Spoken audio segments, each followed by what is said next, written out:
Fala pessoal, sejam bem-vindos a mais um vídeo. Eu me chamo Felipe Wood, sou analista CNPI número 2434. No vídeo de hoje nós vamos falar sobre a C&A, tá? Os resultados do segundo trimestre de 2023. É uma das empresas aí do varejo que vieram com melhor resultado, tá? Apesar do mercado ter batido muito nela no ano passado, que estava vindo com resultados um pouquinho mais fracos. Mas mesmo assim vinha gerando caixa do ponto de vista do regime de caixa, tá? Que é a demonstração de fluxo de caixa. Então, se esse vídeo for útil para vocês de alguma forma, peço para vocês deixarem o like, se inscreverem no nosso canal, seguir nossa página do Instagram. E se tiverem interesse no nosso serviço de análise, o link vai estar na descrição do vídeo. Então, vamos lá. Então, a C&A, né? Deixa eu só rabiscar aqui para código de negociação. CAB3, tá? Segundo TRI de 2023. Então, a C&A, assim como todo varejo, tá? A gente vê que o top line é a parte de cima lá da DRE, né? A receita, tá meio flat, ó. A Renner também, a Renner teve que fechar inclusive algumas lojas da Kamikado. Margem bruta boa da C&A, tá? Ela tem alguns segmentos, tá? Principalmente que ela está enfatizando vestuário, mas ela tem segmento aí de fashion tronics, que é a parte aí de eletrônico, a parte de óculos também, de relógios. Mas o principal segmento da C&A, tá? É a vestuário. Inclusive tem a parte de financiamento e tal, que a Renner sofreu muito, né? Então a margem bruta deles aumentou, tá? Mesmo a receita flat, então a gente vê que a C&A está conseguindo repassar preços, tá? Inclusive isso daqui... 2 pontos percentuais em relação ao segundo TRI, tá? 2022. Então a gente vê que ela aumentou bastante, em 2022 estava sofrendo bastante. EBITDA aqui ajustado, né? Pós IFRS 16, questão aí de arrendamento, de lojas, de 11,5%. Varejo, lembrando que tem uma margem menorzinha, sobrando fluxo de caixa livre, né? A C&A segurando estoque, pagando fornecedor, tá? Reduzindo a dívida. Isso aqui é o principal fator que pesava muito para a C&A, que ela tinha uma dívida muito alta e não gerava caixa suficiente.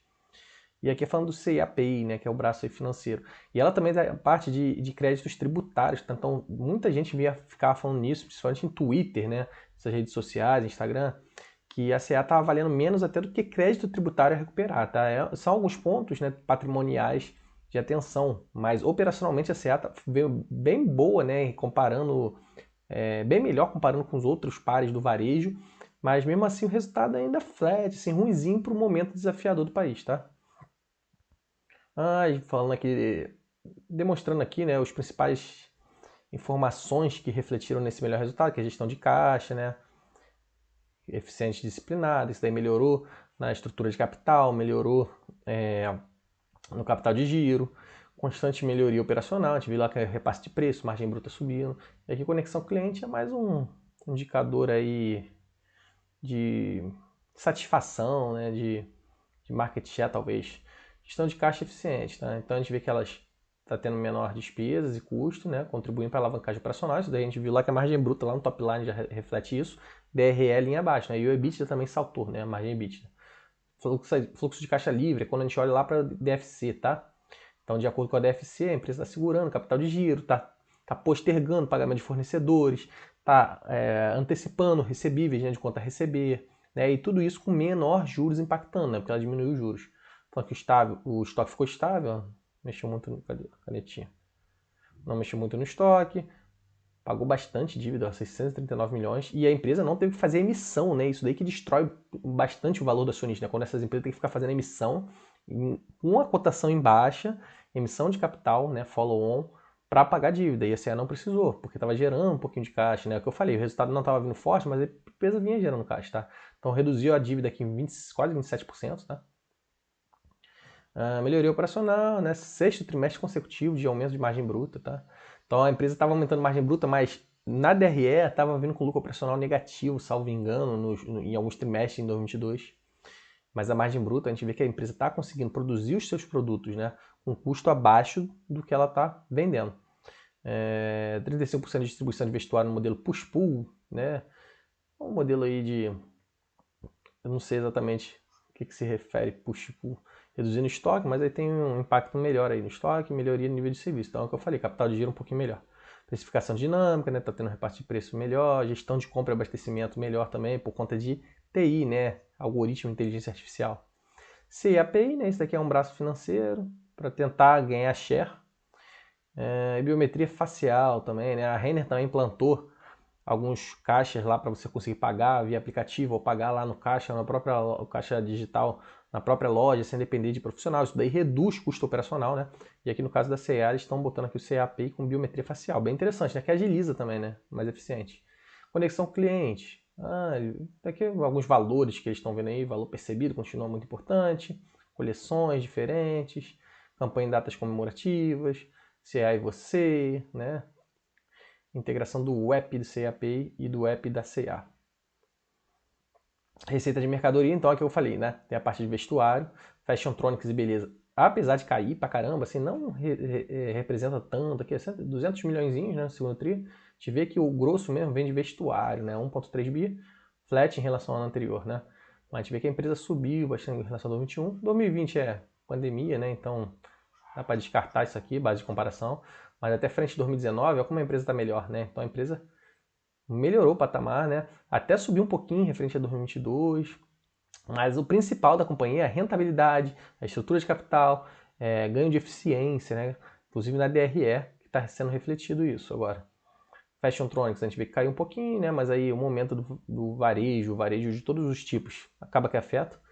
E aqui as mercadorias, né? No total, somando tudo, consolidado, a gente vê que caiu um pouquinho puxado pelo Fashiontronics e beleza, né?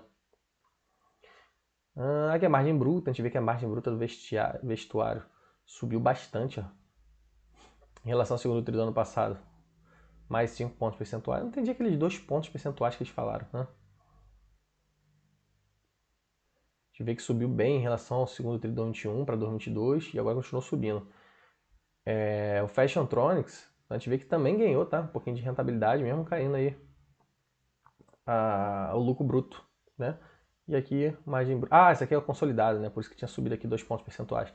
Mercadoria consolidado subiu, né? Porque o Fashiontronics também ganhou. Então a gente vê que a empresa, mesmo caindo ali no segmento, está sendo mais rentável, tá? Isso é ponto positivo. Controle de despesas operacionais, então a gente vê que isso aqui é percentual em relação à receita, tá? 2020 também, mais uma vez, fica muito assim, patamar muito ruim, porque teve pandemia, fechamento, teve que pagar profissional, a receita caiu, então fica uma base de comparação muito ruim, tá? Mas a gente vê que em relação a 2019, eles estavam com uma despesa aqui de 33,9, aí subiu em 2021 por conta de reabertura também econômica e começou a cair, né? Então a empresa começou a reduzir seu quadro, tá até melhor do que 2019, né? Inclusive o controle de despesas operacionais. Aqui despesa com venda, sempre tem um grossinho aqui de despesa com venda, né? Porque essas empresas têm que investir em marketing por conta de competitividade, market share, despesa geral administrativa um pouquinho menor. A gente vê que a empresa diminuiu, ó, 11%. Melhoria no EBITDA, é isso aqui que eu tinha falado. No segundo tri tinha dado até positivo, né? 245 milhões. Mas aqui está ajustado. Considera o impacto do pagamento, arrendamento mercantil conforme norma e IFRS 16. Então aqui está ajustado. Aqueles pais que eles estão considerando, né? Somando o arrendamento, né? Agora, se a gente pegar o lucro operacional contábil, eu acho que deu prejuízo, tá? Não foi positivo, não. Agora, na apresentação, não deve ter esse número, né? Porque o release eles tentam botar o mais bonitinho possível. Mas a gente vê que mesmo assim a empresa está melhorando, ó, subindo aqui o lucro operacional, subindo a rentabilidade. 2021 ainda não tinha tido uma retomada muito boa, tá superior a 2019, mais uma vez, né? E superior a 2022 também, né? Aqui falando do CAP, a gente vê que está em crescimento, mas a base de comparação é muito fraca, né? Porque eles lançaram há pouco tempo, então acaba que o crescimento vai sendo muito expressivo no início. Então está com uma carteira grande, 700 milhões, 3,6 milhões de cartões emitidos, limite médio aí baixinho, R$700, quase 800, né? Tem bastante gente aqui com valor vencido, ó, 21%. Mas eles ainda estão acompanhando aí, né? Mas ainda não tem impacto muito forte, igual uma Renner da vida, né? Essa parte financeira. Plano de investimento disciplinado, então eles estão investindo aqui, o CAPEX, né? O que seria? CAPEX. Então, a empresa investiu bastante aqui em 2021, principalmente na parte digital, tecnologia. Por quê? Isso daqui é por conta da pandemia, que muita gente teve que se reinventar, muita empresa teve que se reinventar para o meio digital e tal. Então, a gente vê que 2022 deu uma reduzidazinha, digital e tecnologia, mas ainda está com um resquício aí, investimento em apps, né, conquista do cliente, né, tentar manter o cliente aí sempre informado sobre a situação da loja. A gente vê que Cadê Suprimentos foi mais forte aqui, também na reposição, depois da reabertura econômica, agora mais controlado.